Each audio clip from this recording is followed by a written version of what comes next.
shi sa kwanan za ga ana wata dambarwa musamman wanda ke akan social media. Wannan sai fito ce takalmin annabi ya fi kowa, wannan kuma sai ce a takalmin annabi bai fi kowa ba. To ga ai babu rigima a ciki. Abinda kuke nema ku tabbatar da kowace magana daga ciki ita ce aya da hadisi. Wanda ya ce takalmin annabi sallallahu alaihi wasallam ya fi kowa kada ya amfani da hankali, dan amfani da hankali mu'tazilanci ne. A'a, aya zai kawo ko hadisi ko wata magana ta magabata da ta nuna an takalmin manzala sallallahu alaihi wasallam ya fi kowa. Kai ma kuma da kake cewa takalmin annabi sallallahu alaihi wasallam bai fi kowa ba, kai ma aya za ka kawo ko hadisi. To amma mun tashi zamu yi maganar adalci shine mu kalli aya ta ƙarshe a cikin suratul tauba, ayoyi guda biyu na ƙarshe. Allah ya ce laqad ja'akum rasulun min anfusikum azizun alayhi ma anittum harisun alaykum bil mu'minina raufur rahim. Fa in tawallaw faqul hasbiya Allahu la ilaha illa hu alayhi tawakkaltu huwa rabbul arshil azim. Allah ya ce laqad ja'akum rasulun min anfusikum. Haƙiƙa manzo ya zo muku, wani manzo na musamman ya zo muku daga cikin ku. A wata ƙira'ar min anfusikum, daga cikin ƙabilar da ta zama mafi tsada a cikin ku, ko daga cikin al'ummar da ta fi zama mafi tsada. Azizun alaihi ma anittum, duk abin da zai wahalar da ku to yana damun annabi. Annabi sallallahu alaihi wasallam baya san abin da zai damu al'ummarsa. Harisun alaikum, duk abin da mu'mine za su samu rahama ko samu sauki, manzon Allah yana al'ummarsa saukin sa. Sannan bil mu'minina raufur rahim, sannan manzon Allah mai rangwantawa ne, mai jin kai ga mu'mine.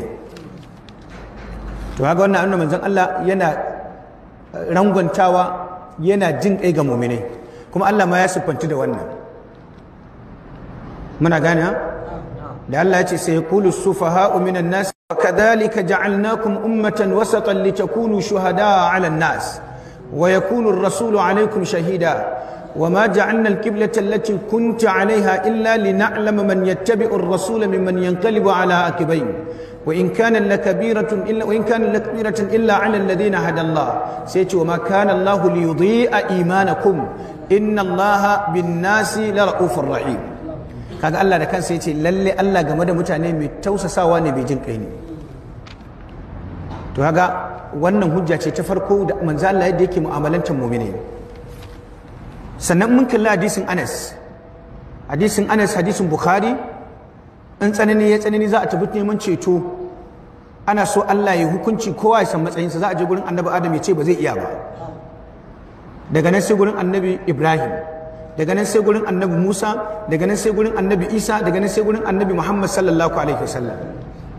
Manzala sai salama zai je sa goshinsa a ƙasa, Allah zai mai ilhama wahayi na sunayen da ba wanda ya taɓa kiran Allah da wannan sunan, sai a wannan ranar manzon Allah zai fara.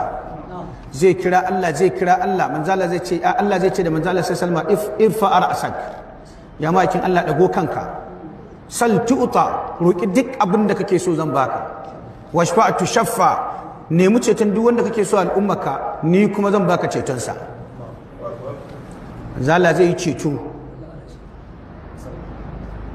bayan manzo Allah zai ceci duk wanda baya shirka, manzo Allah zai cece shi.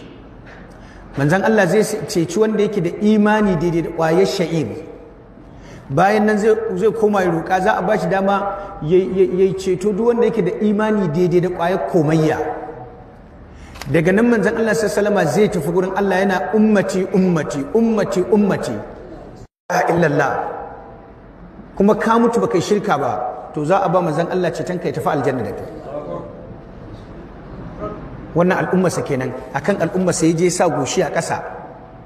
To kaga tun da yace Allahumma ummati ummati, al'umma ta waye? Tasa ce ko? To takalmin kuma na waye? Nasa ne.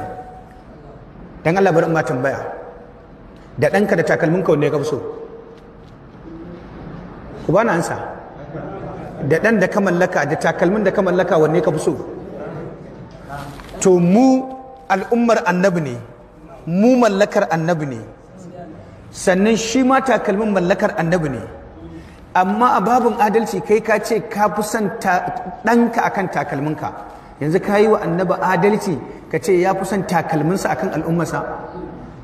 Bayan Allah ya ce walaqad karramna bani adam وحملناهم في البر والبحر ورزقناهم من الطيبات وفضلناهم على كثير ممن خلقنا تفضيلا kamar yadda kai ka fi son ɗanka akan takalminka haka annabi ya fi son al'ummarsa akan takalminsa abinda manzon Allah ya fi so kuma shine yafi da haka tunda manzon sallama ya fi son al'ummarsa to kaga kenan manzon Allah ya nuna cewa al'ummarsa ta fi takalminsa na lamun gano wannan shi yasa hadisi ya inganta cikin sunan nasa'i da sunan ibn majah muna gane ha manzon Allah sallallahu alaihi wasallam yace la zawalud dunya ahwanu inda Allah min qatli mu'minin ko kuma min safki dami muslimin a rushe duniya gaba ɗaya fa har Ka'aba to wannan ya fi sauki a gurin Allah da a kashe mumini kwaya ɗaya